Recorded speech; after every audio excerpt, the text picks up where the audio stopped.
So welcome everybody to this wonderful webinar with Terryann. I am Eloise Ansell, and for those of you who don't know me, I am a therapist and trainer based in the south of England. The lovely Terryann is over in Montreal in Canada. So by the wonder of the tinterweb, hopefully we'll be fine for this evening's call. So Terryann, do you want to tell everyone a little bit about you and your background? Just for a couple of minutes. I'm also part of the International BodyTalk Association. I teach BreakThrough. I'm one of the only senior instructor. And at the moment, the only, to my dismay, the only instructor in the world. So we won't go into that story, but at present, I'm the only one. So we're even more special to have you online with us. Even more special. And also, just, you know, this work is amazing. It's absolutely amazing. And, you know, it's to keep it alive. So you guys that are coming on are just part of this extension of Matrix to help keep this beautiful work alive. And so this is kind of my mission in life. So I also do body talk and Reiki, and I teach tarot and do a bunch of other things, which Eloise and I are getting involved in too, is to create an online course with tarot, and maybe eventually maybe do a breakthrough online course. That might be a while before we get there. I spend most of my days doing this work. You know, it's fun. It's great. Have a good time. People usually are very happy after this work. I'd say 90% of the time. So quite miraculous, quite a relief to do this kind of work. So what else I've been doing this for a long time. I've been in clinic for about 17 years or maybe more. And I started doing a lot of this work when I was very young. You know, even when I was 9, 10, 11 years old, I was always working with belief systems and trying to figure that out, and started doing energy work. I think it was about 17 when I took the other versions of the method of mind control, which is like MindScape. So I've been doing this a long time. Yeah, very long time. And kind of my sort of MO, my modus operandi. Wow. And and Eloise and I are just looking forward to having some fun, you know, just having a good time. You know, I always find one of the things that has recently sort of hit me is that people always say, I've got to work on myself, and I've got to, you know, there's so much to do. And I'm like, wow, this is really the depressing way of looking at things. You know, who wants to just work on themselves? You know, if something comes up, you work with it and see where it goes. Otherwise, why tamper with having a good time, right? You want your life to be, I mean, there obviously bad things that come up in life. You know, you could have a health issue, you could have a relationship issue. Lots of things can happen. Who needs to bring on any more than what is usually? I mean, I won't say every single person on the planet, but inevitably we're going to hit some chaos in our lives. We're going to hit something that is difficult. So it's kind of nice to know there's peace in between. So that was kind of my sort of the place I'm coming from now is, you know, when I was younger, the place I was coming from was like, oh, I got to get all this stuff done and got to, you know, work on these things so we feel good. And now it's sort of like, wait a minute, you know, maybe we're seeking more than is actually necessary to look for. Let's let it rise up when it comes. Let's work with it. Otherwise, you know, have a good time. Enjoy the trees. You know? I love it. Enjoy your yoga class. Enjoy listening to, I mean, what a incredible invention these things are with our beautiful music. You know, when I was younger, I used to blast the music in the house and disturb the neighbors and disturb my mom. Now you can just have this music and, you know, fill your whole head and just enjoy your music.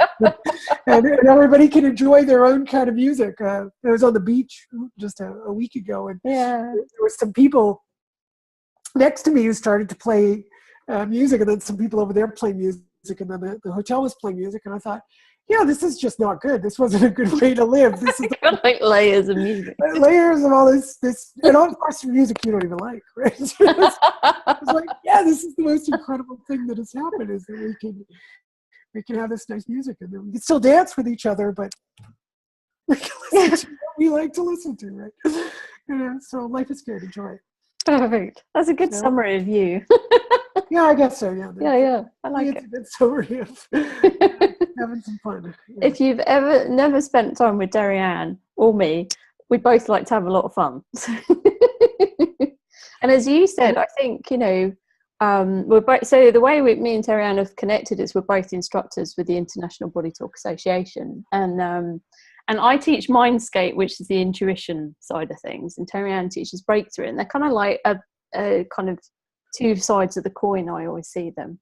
And this is all about doing work on ourselves. And I always think personally as a therapist that I can't help other people unless I've been there myself, unless I clear my stuff. How can I expect to clear other people? So I'm always working on myself. And through BreakThrough, I've had some of my most biggest shifts over the years. And I love hanging out with Terryann. I love the class. And the moment you started talking tonight, my heart just began to melt. And I was like, we so need this work. And that's how I feel every time we do one of these calls or start a new class. And this work is so needed, so we can have more fun in life, because stuff happens, but we can have fun in between. It doesn't need to be difficult. And I think you talking about that is perfect, because I see so many people when I wander around, on trains and things, and they just look miserable. And they're looking for things to feel angry about constantly or worry about. And I'm like, who wants to live like that? Exactly. And even us as body talkers or people in the field often are, oh, I got to work on this or I got to work on that. Yeah. No, just wait until it comes up. Don't. It's one of the biggest things that often I don't introduce as a lecture topic is that, but it is important to mention, is that we're often going up in the mind. And if you've ever heard of Sadhguru, Sadguru, this guy's great.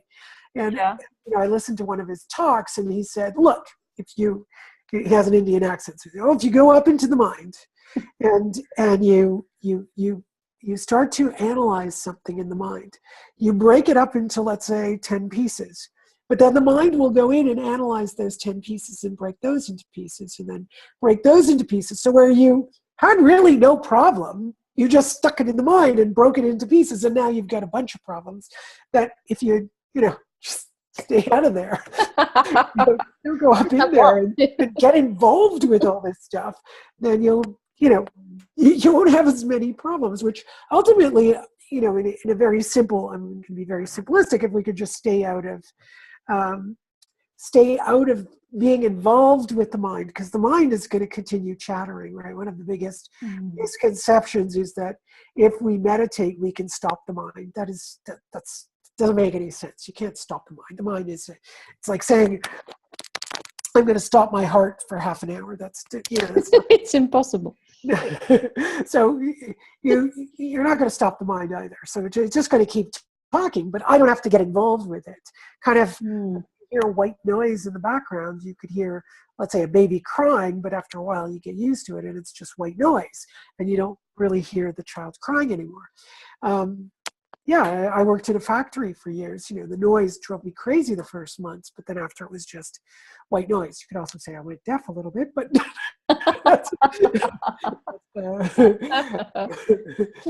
so, it's just the mind could, that's just an imagery I'm just giving, that the mind's going to keep talking, but you don't have to speak from there. Like when I'm speaking now, I don't really hear anything in my mind. So often I stop and I go, where the heck are these words coming from? So, why? If my head's blank, I stop and there's nothing there that, so where's it coming from? So, it really brings in those ideas of I'm not the doer, I'm being done. You're speaking from your heart. I can't say I know. I won't say that I know, but it's this spontaneous kind of energy. It's your energy, Eloise, with me, and then everyone who's online. It sort of brings up all this this stuff. You know, I often say, well, why are we talking about what we're talking about? I don't know if that happens to you, but when I'm in a session, I start to talk about something. I go, oh, just be quiet, Terryann. You know, what are you talking about? And then the person turns around and goes, oh my God, that's exactly what I was thinking on my way here. Let's work with that. And I'm like, oh, okay. So after, 20, 30 years of that happening, I started going, well, whatever's coming out of my mouth has something to do with the energy that's going on. So if I was in my head all the time, I'd probably stop talking and of course go back to the preliminary way we would do energy work. If those of you who have done it, all the doubts and the thoughts that come in there, and you say things like, I wonder if that's right, I wonder if that's wrong. You don't do that. It just spontaneously arises, right? Anyway, we'll go into the details of that, but I think what we're going to get into tonight is talking about defensiveness. So we've just sort of given this really sort of pleasant way of looking at life, and then when something arises, we can deal with it. And we might have, like you said, Eloise, some people who worry a lot, or looking for something to get angry at, and I think that's a really good place to start, because, when we look for something to get angry at, what do you think we're doing when we do that? It's not that we're trying to be miserable. I mean, no, consciously we're not trying to be miserable. No, but we are trying to do something. So what is it that we try to do? Anyone got any ideas? Type them in as we go. What are we trying to do? My brain's saying it's to feel. Or maybe the opposite. To not feel, yeah. Right? So here's our topic for tonight. We're looking at defensiveness. We're looking at the healing nature of conflict and our defenses. Sorry, we didn't put that as the title. The title was... Well, I did, yeah. Oh, okay, great. So the healing nature of conflict is that we have a conflict, and out of that conflict comes wisdom or some form of healing. And tonight we just wanted to narrow it down to, what does defensiveness look like? So one of the things we could say, I'm not saying I know what this person is going through, is looking for something to get angry about, but it could be an excuse, right? Yeah. I look for excuses. I feel angry. I'm agitated by things. I feel impotent in life. So I look around and there's an excuse for me to get angry and stand up for myself.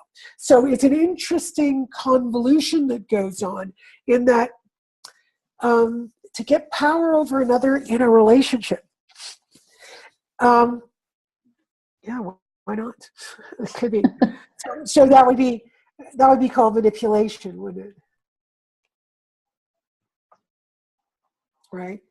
You're going to manipulate my behavior, the way I see the world, to be able to get power over someone. But when you're trying to get power over someone, what happens to you?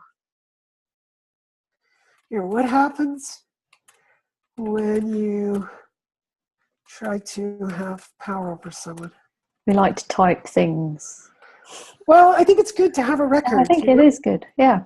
I don't know if it will turn up on the video, but yeah. Well, that's okay. I've still said the question. That's fine. Yeah. What happens when you try to have power over someone? What's the first thing that happens to you? Well, first of all, you're trying, right? Maybe you're not going to necessarily succeed. Poppy's gone quiet. Poppy, you got any thoughts? Well, it's not just for Poppy. No, I know. I'm just saying it as well.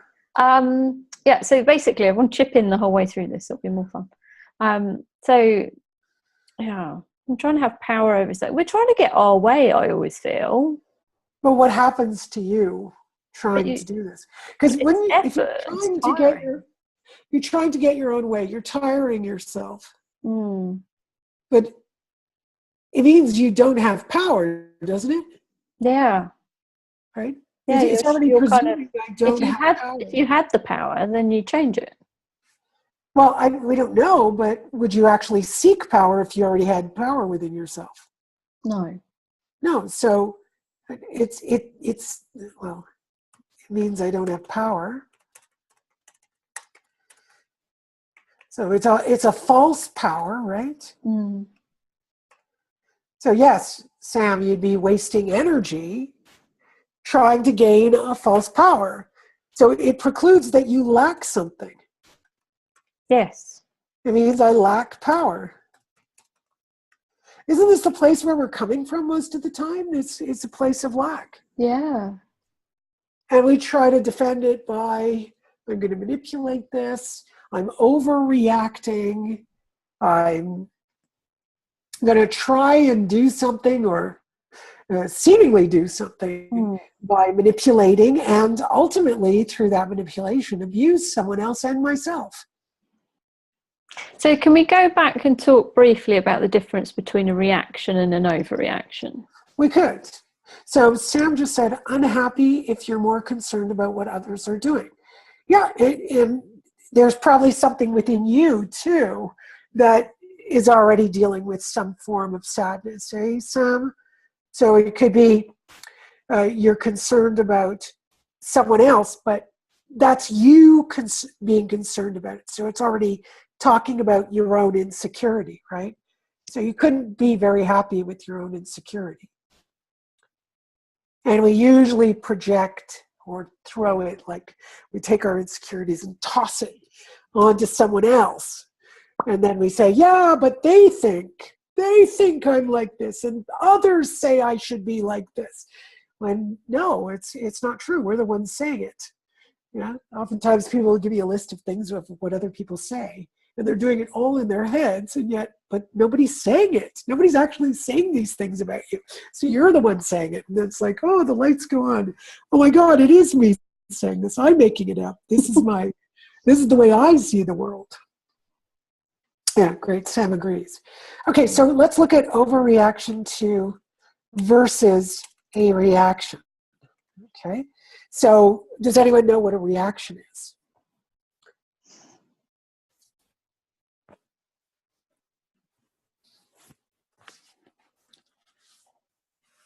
Okay, so Eloise? So I'd say a reaction is when you respond to something. Okay, well but without any real emotion behind it.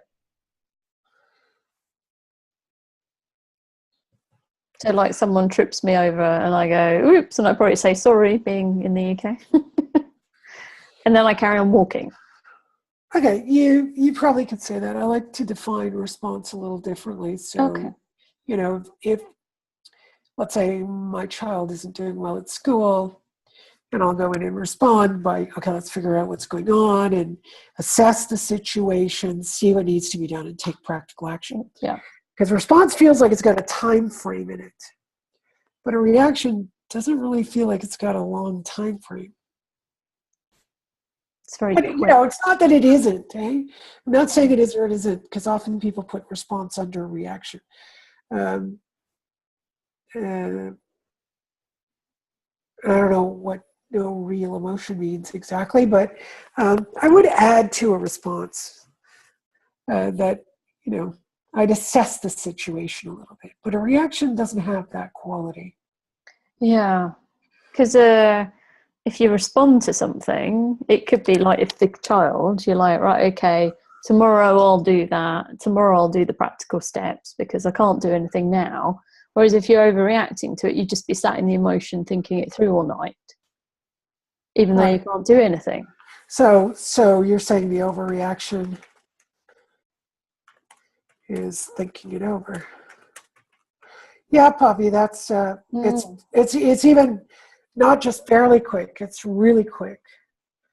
Yeah, and you're right, there is no, it's not almost without thinking. You're right on. It's a quick response without thinking. So what do we call a quick response without thinking?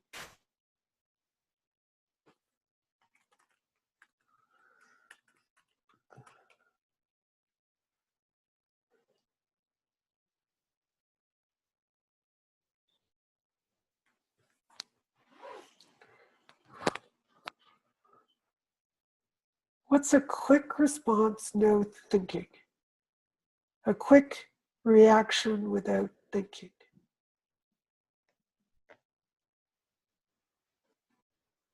So doctor hits your knee. Your leg goes bing. Bing. Somebody comes and punches you in the face and you goes to punch you and you block it. It's a reflex, exactly. A reflex. Oh, panic. Someone's about to punch me. I probably would panic. Okay, yeah, that could be panic, but that would be, yeah, that's a little post your reflex. Okay, so the reflex is the one that happens very quickly, and there's really nothing much more than this reflexive knee jerk. Over emotional to a situation, Sam, is the overreaction. So you're now going from, so here's the reaction that's a reflex, and then the overreaction, which is now a lot of other stuff around it. So you could say there's increased time frames. So often for people, the overreaction is constantly going on in their heads, or they could be overreacting to something, an event that happened 30 years ago. You know, often you might talk to some people or even notice it in yourself. You know, you could bring up a situation between you and your dad. Exactly, triggered by past events. So we could even write that out. That's Poppy saying that. So over emotional, yes. So excess emotion, not commensurate to the situation. Triggered by past events. So we could say it's preconditioned, which is very unlike the reflex versus something that's reflexive, right? Or knee-jerk, right? So you can kind of feel the difference between now an overreaction and a reaction. So reaction is this knee-jerk. We never work with that in breakthrough. Usually there's, well, no, to a knee-jerk reaction, we don't have a defense. We wouldn't defend it.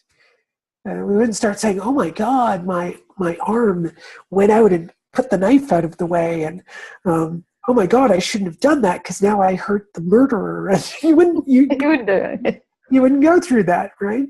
But, you know, there's certain things that we overreact to where we're saying, somebody says, oh, are you wearing that dress today? And you go, oh my God, what are you saying? Is it ugly? Do I look bad? Have I got fat? This whole thing. And meanwhile, the other person is just saying, no, I just thought maybe you're a little bit overdressed for the event we're going to. But no, it's fine if you feel comfortable. No, you think I'm fat. No, you think I'm ugly. It's so that's obviously something has been triggered within the individual. And does anyone know what would have been triggered? Like what is actually triggered? See what everyone comes back with.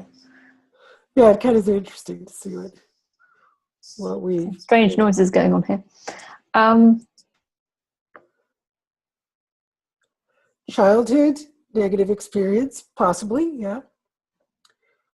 But it might even be deeper than that. Meaning that the negative experience would have caused a wound. And I'm talking about a psychic wound. Yeah, insecurities about the self. Yeah. So the negative experience may have caused the insecurity, the wounding, and these are the identities that we have. Those identities occur between 0 and 4 years old. There's a reason for that. It's between 0 and 4. One could say from the moment of conception to 4 years old, our consciousness was completely undifferentiated, so everything went in. That's why we can learn languages. We learn more in those first years of life up to 4 years old than we will ever learn in a short period of time like that again, right? Because the consciousness just allows everything to go in. So in with some, the good goes the bad, right? So yeah, you can't avoid it. No, you can't. No, because we always have to remember that we're. I think often people think that a child is just a tabula rasa, this blank slate, and it's not.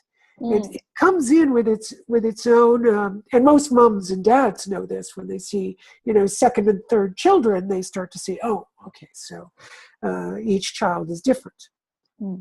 And they don't come in as these blank slates and they act the same way, behave the same way. We even know that they cry differently. They cry at different times. It's so interesting. Someone has this really pleasant child, their first child, like, oh, I'm raising a kid. And they have the second one and doesn't stop crying. And you're like, oh, okay. It's not the same. Yeah, it's completely different. So, those aren't the only things. There's puppy. Each one is uniquely different. So, this is breakthrough 2, not breakthrough 1 that I teach. But breakthrough 2 is where we start to examine our personal essence, meaning what did I come in with that is unique to me?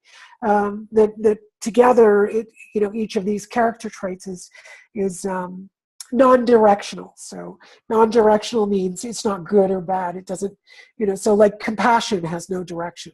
We turn it into something that has a direction, like I have compassion for you. And no, that's not what compassion is. Compassion is just, it's a state. It's not like I'm going to do something to have compassion for you. So someone who's filled with compassion, let's say the Buddha, it has no conditions around it, right? Yeah. Like I've seen people go to gurus, and when they're with their guru, they're like, oh, the guru is so great. And then all of a sudden they go into conflict with the guru because now the guru does not meet their expectations.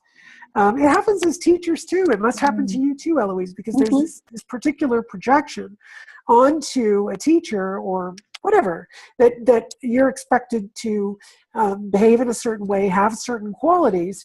And if you don't act in these particular ways, then you don't have compassion, or you don't have this or that. I've seen so many times. I mean, every teacher I've gone to, the audience will always, you'll create a little friendship or talk to someone. He didn't do this and do that, and I think he should. And it shows that he really hasn't. Like Sayal Rinpoche, I remember a bunch of people telling me what he had and had not achieved because he acted in a certain way. And I thought, wow, this is so fascinating.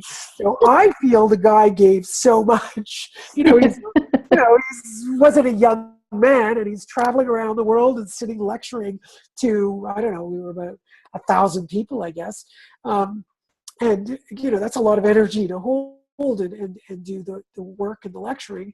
And the last day, someone said, I really didn't get enough of you, and I didn't think it was enough, and really, I think you shortchanged us. And I was like, wow, okay, I see this totally differently. I think the guy overdid it. I'm blown away at how much he gave. So I'm like, wow, two different perceptions. And this woman actually had the nerve to get up and actually say it. And he, I thought, well, what's he going to say? This is interesting. And he turned around and said, I gave everything that I could possibly give. Yeah. I have nothing else. I used every bit of my energy to give you everything. And I thought, oh, that's so sweet. So anyway, long story to explain non-directional and our expectations, which segues immediately into these are the defenses, right? Yeah. So I need attention. Let's say this particular woman who was watching this teacher, I need you to give me compassion, which means you're going to love me and you're going to treat me in a certain way. So I will feel loved. I will feel special, whatever the identity is that feels lacking, which we've already kind of covered here, right? So if I feel as though I'm lacking something, well, okay, then I need you to give it to me. And if you don't, I have a series of defenses that I'll set up to defend my stance. And part of it will be to accuse the other, or to accuse the other of, not fulfilling my expectations of what I want. And I will do a lot of things. So usually what we do with this gang, just to let you know, is when we're in class, we fill up the walls with flip chart paper, and you get to see all of these things on paper. We do like to write lists in class. Lists, and they're, I've been writing lists since I was a kid, so of course I resonated with Esther Veltheim, who is the founder of BreakThrough, who she'll tell you that she did this work out of her own desperation. Right? So some of us just need to do this kind of work and figure out, why am I triggered and why am I in this conflict? That was, for me, if I go back to my childhood writings or teenage writings, it's covered with conflict. Why is there all this conflict? Why am I in conflict? And really not realizing at the time that conflict was going to bring me to some awareness. I had no clue at the time. I was like pretty much anyone else. I wanted to get rid of it. I just wanted it to go away. Just go. Yeah, and that's been the transition over the last 20 years for me since my 30s was no. 30 years. Sorry, I'm trying to pretend I'm younger. When I 21 again. Or 28 would be good enough. But, okay. In my late 20s and early 30s, it was a period of time where I did a lot of meditating. I was meditating 6, 7, 8 hours a night.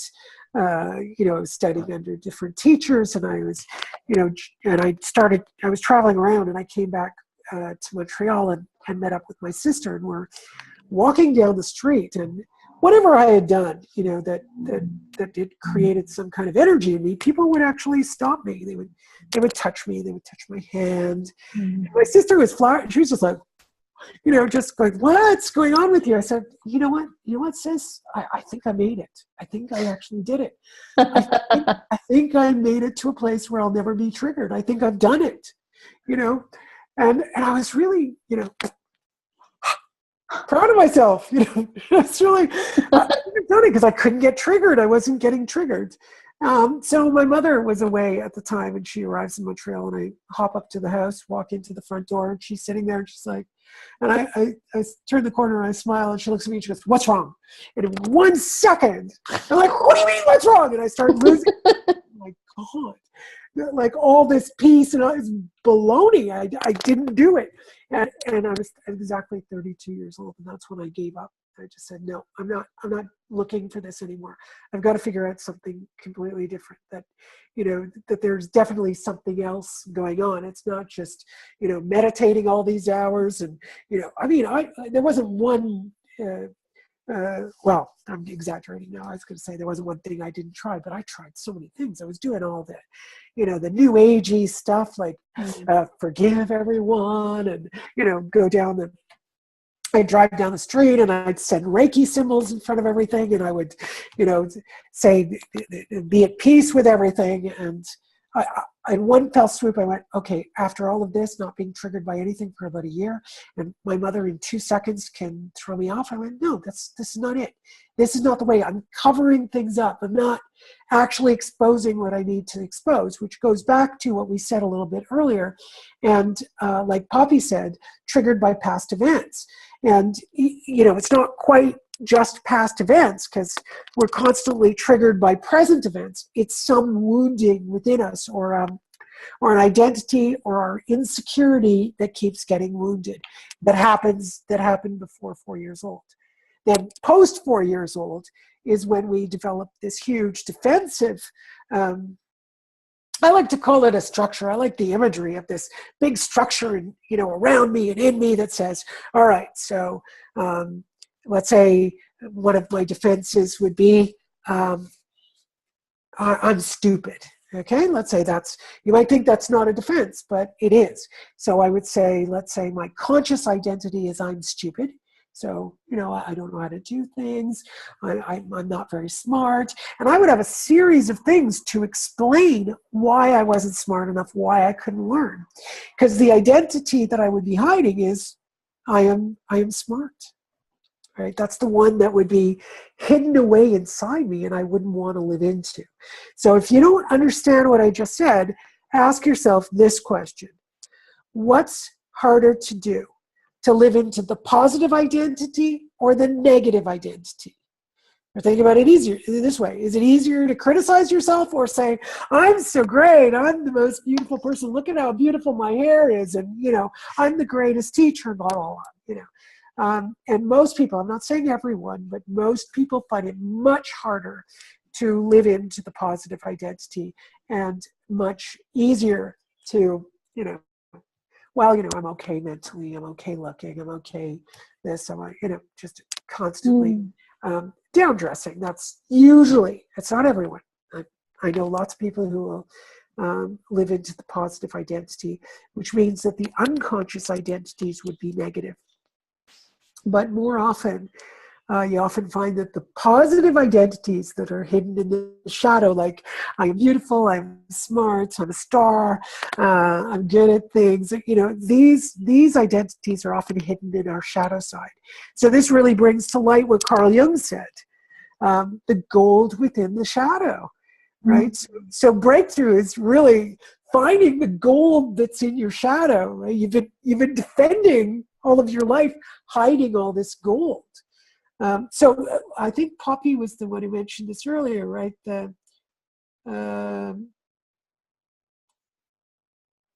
Poppy, you said to get power over another in a relationship. So we were able to deduce there a bit that if you are trying to get power over someone else, it means you don't have it. So that's a very negative place to come from. If you already think you have power, you're not really going to try and get it because you think you have power, and nobody can take it away from you. You're kind of trying to demonstrate that you've got it. That you what? Sorry. You're trying to demonstrate that you've got power by trying to control someone. Yes. So then it's the nose. So on the surface, we think we have power, but the subconscious has that belief system that we don't have power. Well, yeah, it's kind of, that's a simplistic way of putting it. But let's say I'm trying to get power. So I'm looking at you and I've got to control you. And I'm trying to have power over you. And I'm trying to say, okay, you've got to do it like this. And you've got to act like this. And you should be da-da. So now I am now under your control. Yeah. I've given you my power because now I'm saying, no, what you do disempowers me. So now to empower myself, I need you to do what I do. What I want you to do. Wow, I've become your victim. And I've put myself in that position. So you don't have any power. But if you think you have power, you're not I have power. It's not such a, I'm powerful. You can't take it away from me. I mean, other than physical threat, of course. I'm not talking about physical threat, but I'm talking about, when you're in an overreaction. So this physical threat has no place in this work, right? You could obviously physically threaten me and have power over me, and I would give in maybe to many things, right? So that has nothing. That might be a reaction. Yeah, and that has no punch you in the face. That has no place. Or the other reaction could be to freeze, right? It makes sense, right? That animals will either fight, flight, or tend and befriend. We as women often tend and befriend. Because we're never going to be as strong as a man. I mean, I'm a giant. Well, not as giant to some people, but I'm pretty big. And, Not a midget. When I was 17 years old, my boyfriend was only an inch taller than me. And he didn't work out. I worked out. I was a dancer, strong thighs, strong arms, training, doing all kinds of things. He didn't do anything. And I remember, because my dad used to wrestle with me, and one day I'm wrestling with him and he pinned me down, and I was like ready to just pick him up and move him off me. I could not move him, could not. And he could move me in a second. And that was my first real understanding that doesn't matter how big I am. There is no way my upper body strength is going to match a man's upper body strength. Especially somebody who's a comparable size to me. And, I learned later, it still doesn't matter even if the guy's like 10 inches shorter than me. His upper body strength is still a lot stronger than mine, no matter how much I was training.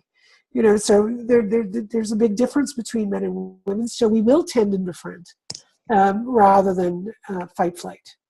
Yeah, unless you're screwed up like those little tiny dogs that go after those big dogs, and they're screwed up in their side. When they need to show their bellies, they actually attack. Which some women do that too. I've seen women get really into a man's face and start screaming, and they have no clue that if that man lets go, they're done for. Yeah. So many times. So it's a really important thing. Anyway, got a little sidetracked there. Okay. But I think it segues. Relevant. Yeah. It is relevant, but it also segues nicely into a lot of women will defend themselves and say, "No, I am equal to a man." Yeah. Which is a little bit strange, right? It really tells you, like, what is with us in our defenses? Like, no, I'm equal to a man. I can beat him. No, you can't. Like now they had the Olympics and they allowed a transgender weightlifter in. Oh, okay, right? yeah. And it's a man becoming a woman. So of course he won everything. Oh, sorry, she won everything. Yeah, yeah. But there's nothing you can do to change her genetics or musculature. I mean, she might grow boobies, and she still has, let's say, still has her the male genitalia. But how would a woman possibly beat one of these men? I don't see how that's possible. There's always an exception to the rule, but you got these guys training, and they're going to train against women. Of course he's going to take all the awards. So it's a really curious thing that we still, as women, will, think that, oh, yes, are in the equality amongst men and women, that equality still stands when it comes to physicality, when it's just biologically not going to happen. So anyway, my point being is our defenses are a little bit strange. They're so involved in protecting ourselves and trying to boost our own self-esteem in a false way, because this is false pride. It's not true pride. So we're filled with this self-doubt, right? We doubt ourselves so deeply, and then we go out and we use this, we lie without even knowing that we're lying. We just give this false evidence. And the interesting thing about giving false evidence is oftentimes we look for somebody else who agrees with our false evidence. We could call those allies. Yeah. And we look for our allies to say, hey, don't you agree with me? Right? Like what I just said is pretty controversial right now out in the world. What I said about men and women, a lot of women would be very offended with what I said, that biologically we will not, I think it would be way more than 9 out of 10 that we would ever beat a man. Right? It's just highly unlikely. And a lot of women will be offended by that. So our defense systems are a bit strange, right? They're very strange, and they're toxic. They're abusive to ourselves and to others. Primarily, of course, when I do this work, the concern is that someone sees how they are manipulating and abusing another person.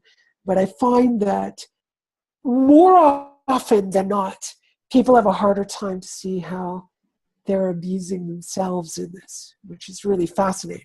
There's some people that, there's always a percentage of people who feel like they're abusing themselves but not abusing others. Like one of the famous lines that I hear people say is, I hate myself, but I love everyone else.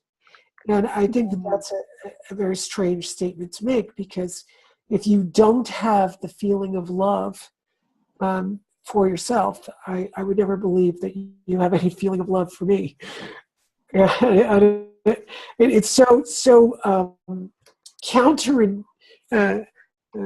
counterintuitive, I guess you could say, that someone would love themselves, love others, but not themselves. It's strange.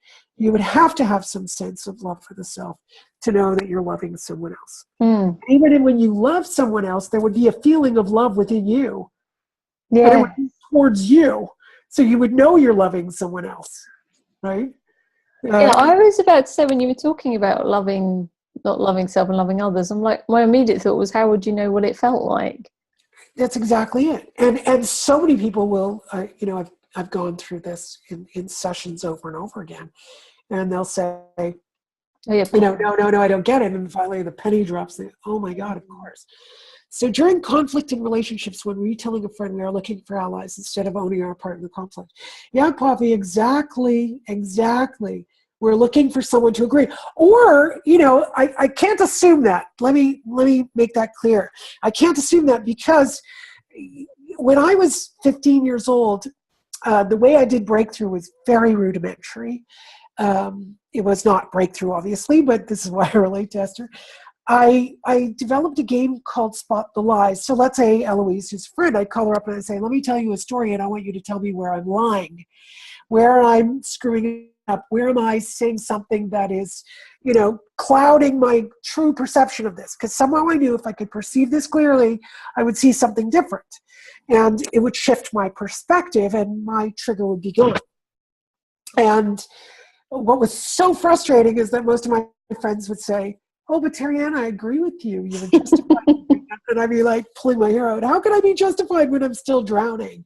When it's still bothering me. If I was actually justified, if I was actually taking practical action, then it would be gone. I'd be fine.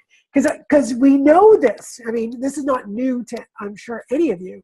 You could have a problem, and the moment you figure out what to do, it's like, the problem's gone.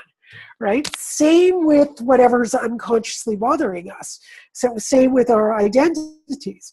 When we have a conflict, there's something crying out for our attention.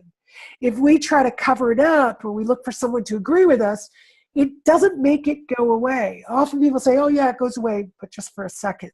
But it's still there. It still bothers us. That's why we look for more and more people to agree with us, or we might tell the story over and over again, and the person says, do you agree? Do you agree? Do you agree? It's because we're stuck in the head. And we think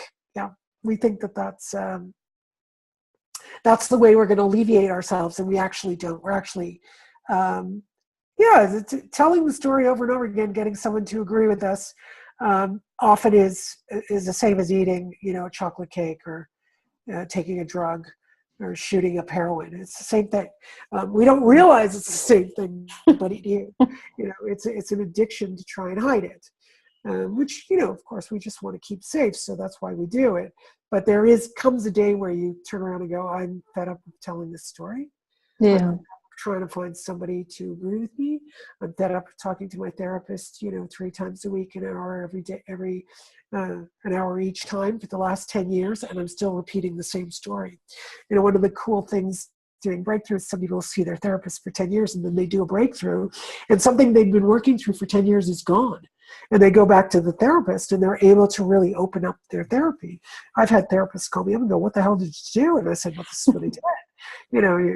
And they're like, I want to take this, I want to do this work. And then they're able to work it out a little bit better in their practice. So when someone gets stuck, they can do a breakthrough, and then they can really go into some fun parts of therapy, not just repeating, oh my God, this and that over and over again. My husband won't put the laundry away, but my husband won't put the laundry away, So it's quite, it sounds funny, but it can be awful. It's true, yeah. It's awful for some people, He doesn't put the toothpaste lid on.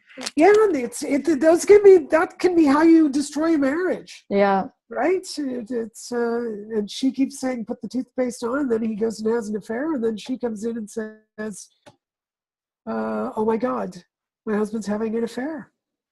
And then it turns into, I shouldn't have nagged him, when that's not what's happening. The insecurity is being taken care of, and that gets a little complex. I'm not going to go into that, but we're always trying to keep ourselves safe. Mm-hmm. That's one of the kind of premises underneath all of this. Yeah. And we do want to heal. Yes. But we're just constantly going through these loops with these certain identities and things, these wounds that are keeping us in conflict. So the wound unseen keeps us in conflict. The dynamics that we go through is defensiveness. So we overreact, we defend it, we lie to ourselves, we keep manipulating. Usually when we're ready to do this work is once we look at that defensive pattern and we go, I'm sick of this. Yeah. I want this done. And that's when we're able to easily and readily go into breakthrough. I think breakthrough is for everyone, but I don't think everyone's ready for it. No, yeah, absolutely. When they come to it, I think that someone who's ready is like, okay, the buck stops here. I'm ready to, as you say, Poppy, I think what you mean, Poppy, by saying owning it is taking responsibility. And I'm very, very picky about this word owning and responsibility. Okay, great. Owning, we never do in Breakthrough. It's my pet peeve, is saying owning it, because as far as I'm concerned, you can't own anything. That's one aspect, that's one thing I always ask. Can you even own your little finger? I mean, if it gets cut off and not put it on ice, you could lose it and you're still you, right? You cut your hair, you're still you. But you can't own it. It's just, you just don't own anything. The day we die and go to our next journey, we aren't going to own anything. So responsibility is what we do, and what we're trying to do. Though, that being said, responsibility is a heavily charged word. There are many, many people who believe that responsibility, I'll write it out. So I'm going to write connotations, okay, not the definitions. So responsibility, the connotations often are guilt, ownership, burden.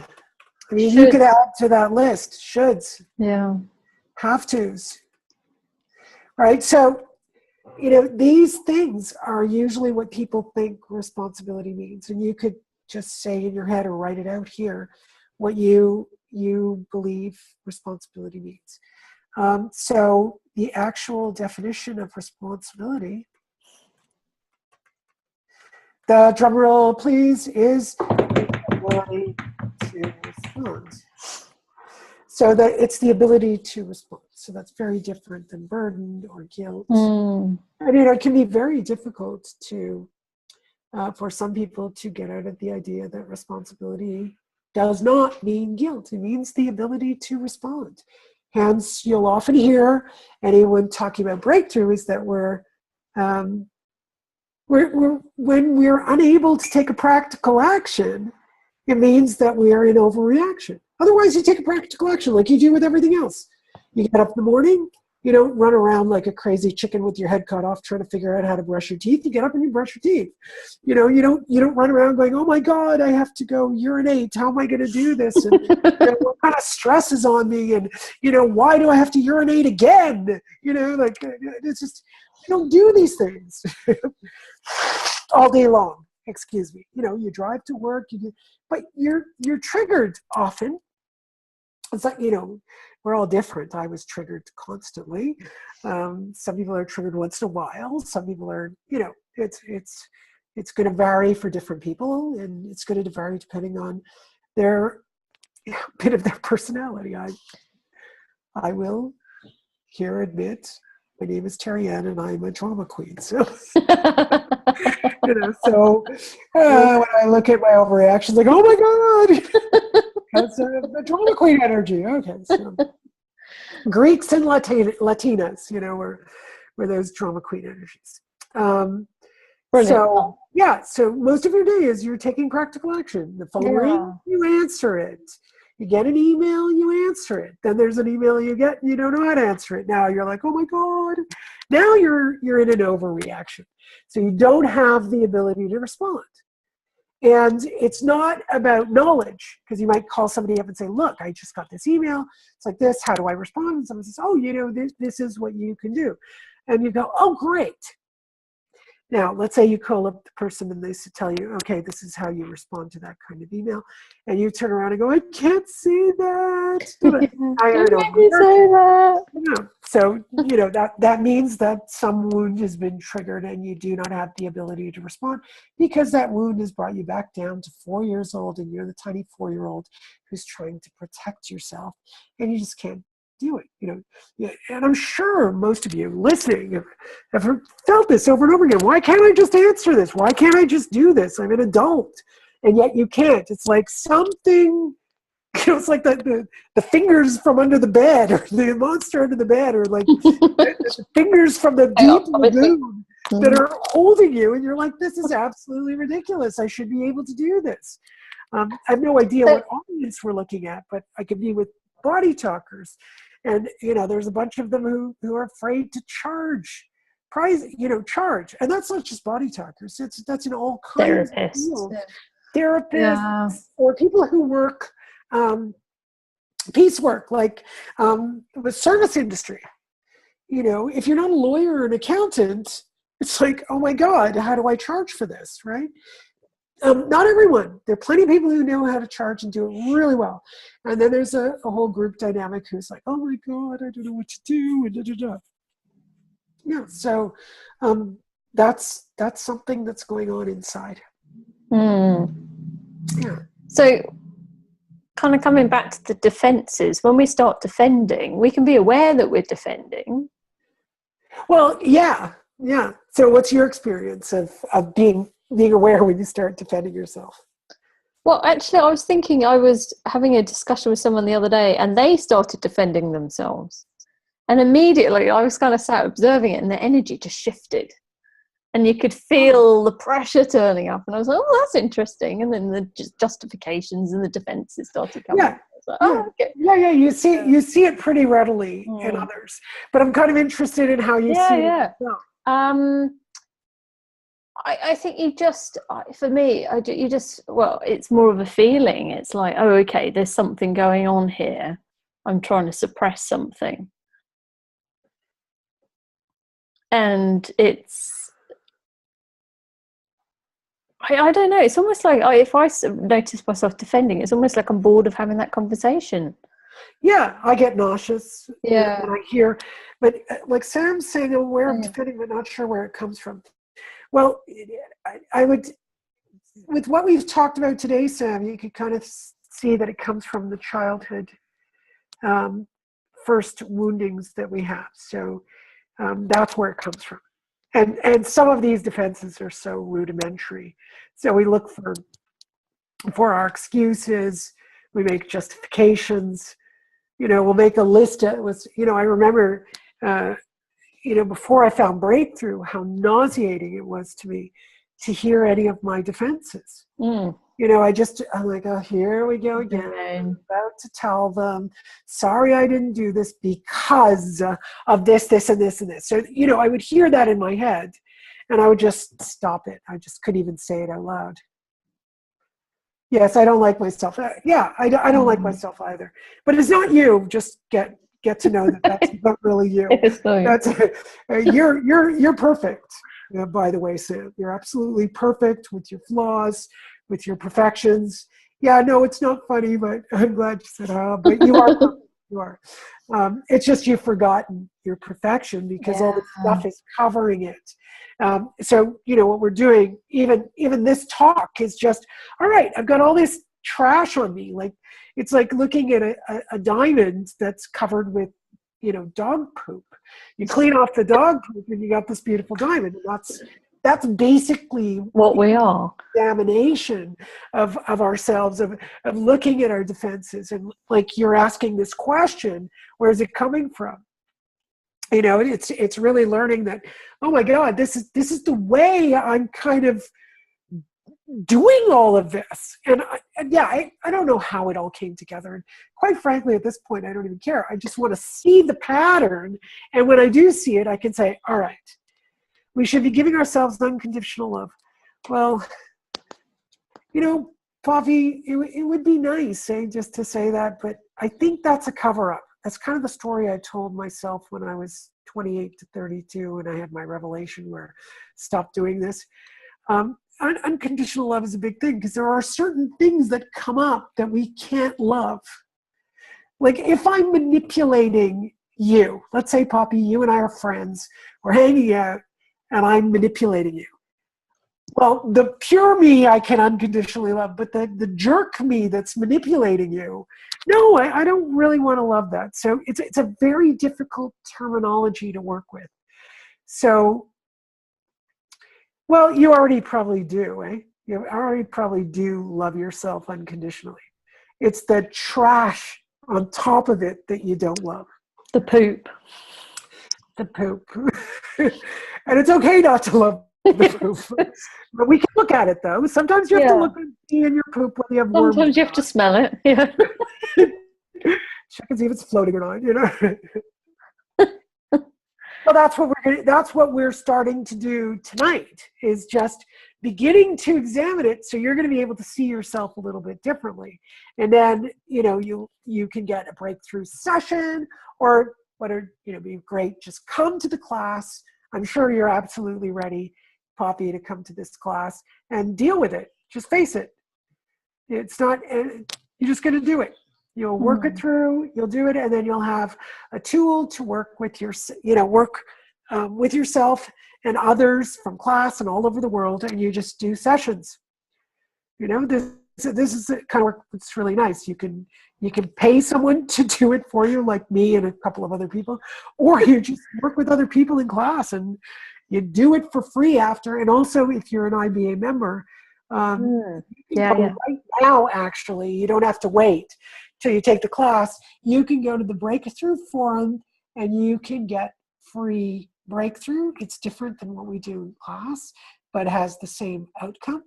And you just go on the forum, and there's 2 headers, and it gives you instructions on how to follow the forum.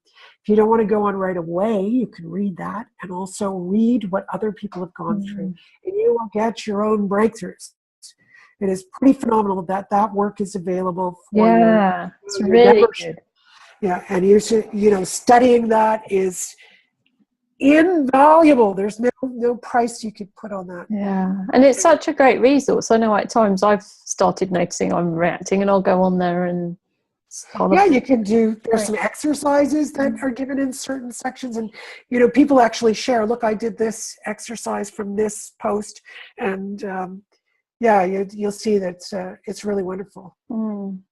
Oh, it's the IBA, so BodyTalk System. Yeah, I'll send you all a link out. I should be able to do that. Oh, so as long as you're a member, go into members if you're a member, and then Breakthrough Forum. Okay. So let's talk, while we're talking about it, the Breakthrough 1 class itself. So the class is the Friday evening, which is a public lecture, but that is part of the course. And then Saturday, Sunday, we're going through the breakthrough steps. Right. So let's talk about what happens at the class. Yeah. Okay. So Friday night is where we set up the lists. And I highly recommend you can, cart anyone along with you to attend that evening, because I still have people who write to me that they only took that evening and it changed their lives. It changed mine. Yeah. It changed yours too. And they haven't taken the course yet. They're still kind of going, well, I want to take the class, but I just haven't had an opportunity, and I haven't been in the country. The first time Terryann came to the UK, I couldn't go on the class because I had a date. So I took the evening on the Friday, and it changed my life. Okay. Yeah, I've forgotten that, but that's true. Yeah. So bring anybody you want to that evening. And so, and I'm not saying that, everybody loves it or anything, by the way. Some people get really angry about it. But, I'll just tell you a fun story. My sister brought a girl to one of my evening talks, and this girl was very angry about everything, about defensiveness and overreactions, and everything that we talked about. And she was kind of yelling at me a little bit, and I was like, well, you don't have to do this. You don't have to stay. Like, it's fine. Anyway, she left, and she ranted and raved to my sister for quite a while, quite a few months, about, I didn't know what I was talking about, whatever. And it was so interesting. A decade later, she's in her kitchen, and how do I know this? My sister tells me this story. She's in her kitchen, and she's triggered, but has no clue. And the husband, who does not know me, who did not come to the lecture, but knows my name because heard enough about me, I guess, turned around and said, by the way, honey, that's what that lady Terryann was talking about. You're triggered. And she gets up, she calls my sister and says, oh my God, I finally understand the lecture. 10 years. Now, people can figure this out. It could take years, so it's very interesting work. So I'm just giving the spectrum. Most people, once they get to the course, they're eating it up. And then there's always that weird kind of moment where someone just goes, no, I don't want to do any of this. So it's The defense has come up. Yeah. The defense has come, but it's fun. Like it's you know, because you know one day they're just gonna open up and go, oh my God, that's what all this was about. And bless the light bulb moment. It's just fun, you know, especially when recently I've had a few people who've gone through this, and I was like, wow, you know, I haven't seen that in a while, you know, that people are kind of defending their defenses, which is really quite interesting. So yeah. So what do you do, Poppy and Sam? What do you do? There's so much to do and so much available to you. So the website, come to the class. The Friday night is this talk. It's for everyone. Saturday morning we do a bit of a revision because this stuff is really important to understand. Once you understand it, you kind of segue into the treatments immediately. So the rest of the day on Saturday is I lead breakthrough sessions. So you're learning vicariously. Everything's written on the board. You write it down. Photograph it. You don't even have to take notes in this class. You can photograph everything. And that's the whole day. So even though I'm leading one person at a time, every single person gets a breakthrough.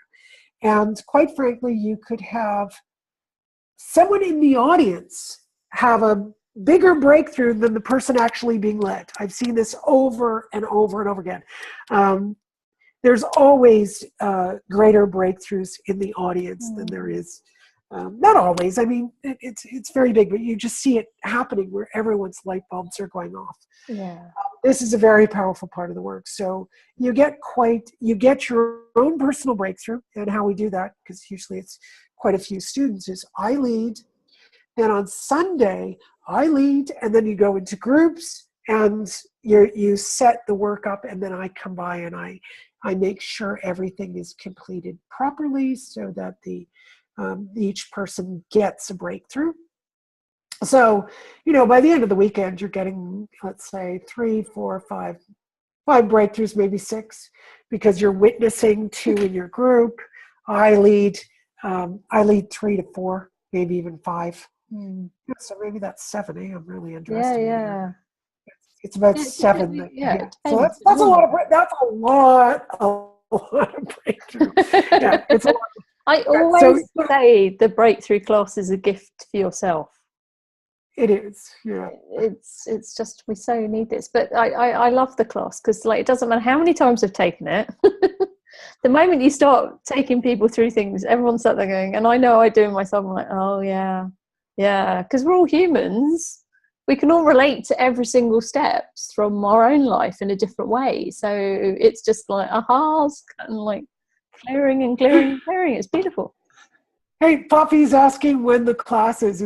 We're doing it in October. I'll be coming over.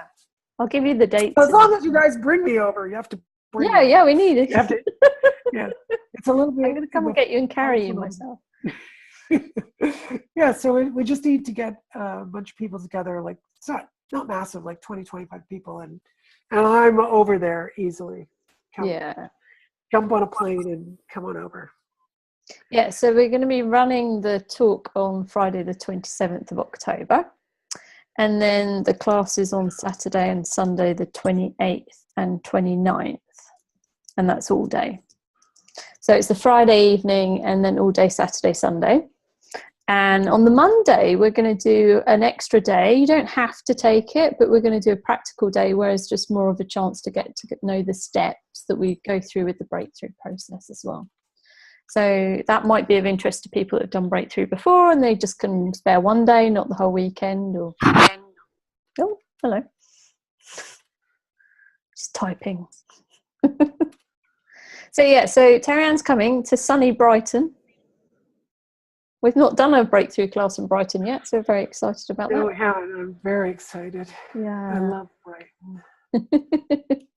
So we're going to be So I'm thinking this group that's on right now, I'm going to give a little discount. If you bring a non-IBA member, okay? So you'll just have to write to Eloise that you were on, even if you didn't speak today. Yeah. And she'll make sure that if you bring a non-IBA member to the class, you get another $50 discount. Yeah. Now, if you bring a bunch of people, I have to do a maximum here. So we'd have to do a maximum of 3. 3, yeah. Right? Yeah. We'll probably do pound discounts, not dollars. Okay, well, you'll figure it out. You'll work it out, don't worry. Yeah. So a maximum of 3, yeah. Yeah. Cool. That'll cover the cost. As long as it covers it. If we made a mistake, then we'll suffer. We will do. Yeah, bring friends. We'll give you a discount. The course is £450, Great British pound. But if you pay before the early bird, which is the 28th of September, you save £50 as well. So it's only £400. And I have to say, it's a really good rate for the class because the exchange rate at the moment, it's in the UK's favour a little bit. So. Yeah, and also I don't charge like the Americans do. They charge in American dollars. I charge Canadian dollars. Yeah, Canadian dollars. 30% less than Americans, so it's way cheaper. And my payments out are in American dollars that I have to pay for all the supplies for the class. So yeah, it's kind of interesting. Yeah, you have a Canadian priced course, not an American price. And if you bring someone, which would be great, bring someone. Yeah. Another $50 off. Talking of which, is this a course which would be good to bring your partner, lover, best friend, date? Yes. Well, date, I don't know. That's maybe not. Stranger. That's if you want. But bringing your partner is one of the most beautiful things I've ever seen. Is when husband and wife are doing the work together. It's amazing to watch as the hey Nora, Hi, Nora. It's amazing to watch how the partner just sees that, like, the husband will see the wife so differently and the wife will see the husband so differently, because what their conflict has been about is never about the story. So all their lives, they were, or all their relationship, they're arguing and in conflict about the story. But once you see it's not about the story, they just have this beautiful connection. It's just gorgeous.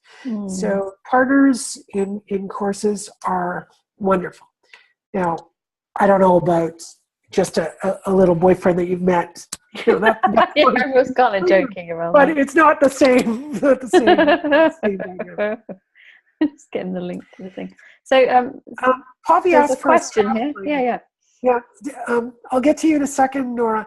I just wanted to let Poppy know one of my favorite lines for Breakthrough is, it shifts your perspective on conflict.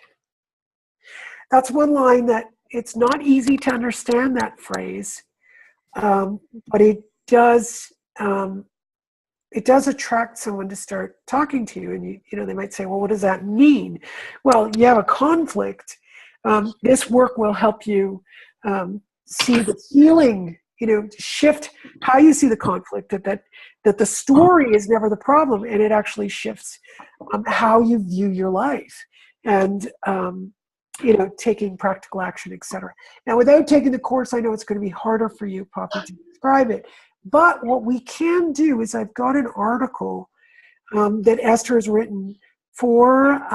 Can I insert the article? Yeah. I just link to the course. Okay, what I'll do is I'll open this up, and that way you guys can have a nice article from Esther. And let's see if it does it. No, I don't. Did it? Oh, did it do it? No. I don't think. You can paste the link. You can do, Poppy, is send it to you by email, or anyone who wants it, you can write me at my email. And write to me at my email.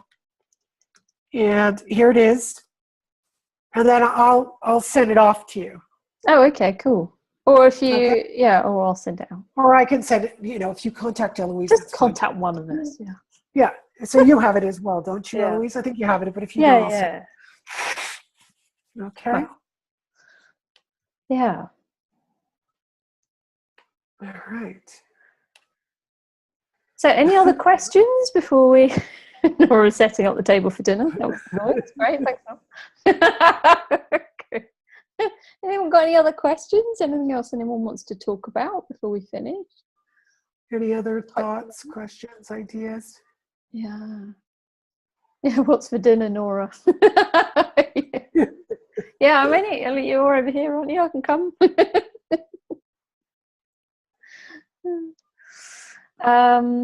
Cool. So, like, I have to say, when I came to the Friday evening, like I was saying, it did shift my perspective, like you're saying, just understanding what conflict is and understanding, like, it just gives you more of an awareness of you and other people and how you function in the world. And it's, you know, I found it really useful. But every time we run the class, just going through everything, it's amazing. Nora's asked whether you get a discount. Yes, you do. Yeah, if you're a monitor of the class, you're retaking it, you will get a discount. You'll get a discount. So if you're an IBA member, which I think you are, Nora, it's $175 Canadian. If you're non-IBA, it's $250 Canadian. But it's less than. It's what is it? It's 25%. It's 25% normally. So, yeah. And then it's a little bit more if you're a non-member. But otherwise, yeah, it's really cheap. It's like not even half. Yeah. It's like, just come. Yeah. That's the great thing. Once it's like I was saying, your bum in the seat, basically. You have your bum in the seat. Yeah. To pay for the venue. Yeah. Every time I take this class, I just get like more from it. And I really think, because of the price of repeating it, once you've taken this class once, you can always come back at the cheaper discounted rate. And you could come and take this class every year when Terryann's here and still get something brilliant from it. So everyone who's been on before should come back and monitor.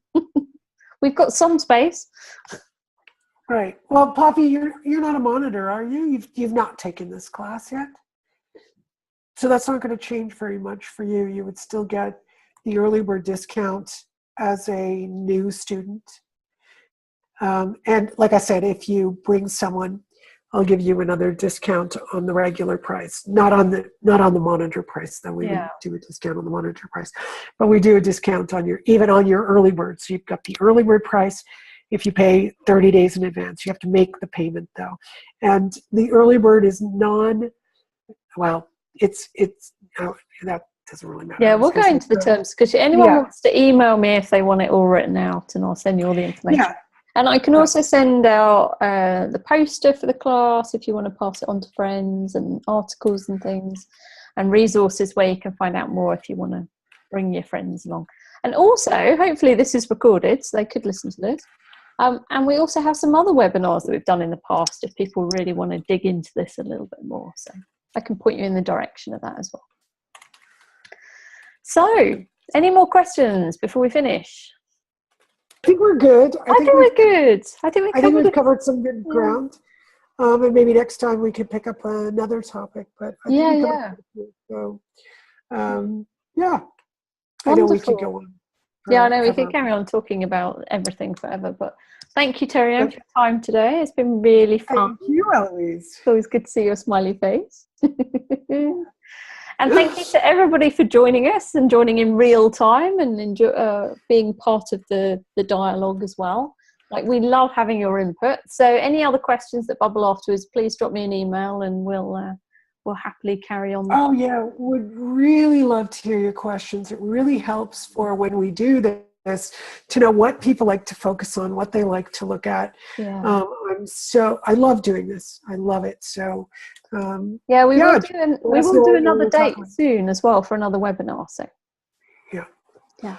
Bye, Sam. Right. Thank you all so much, and I will catch up with you all soon as well.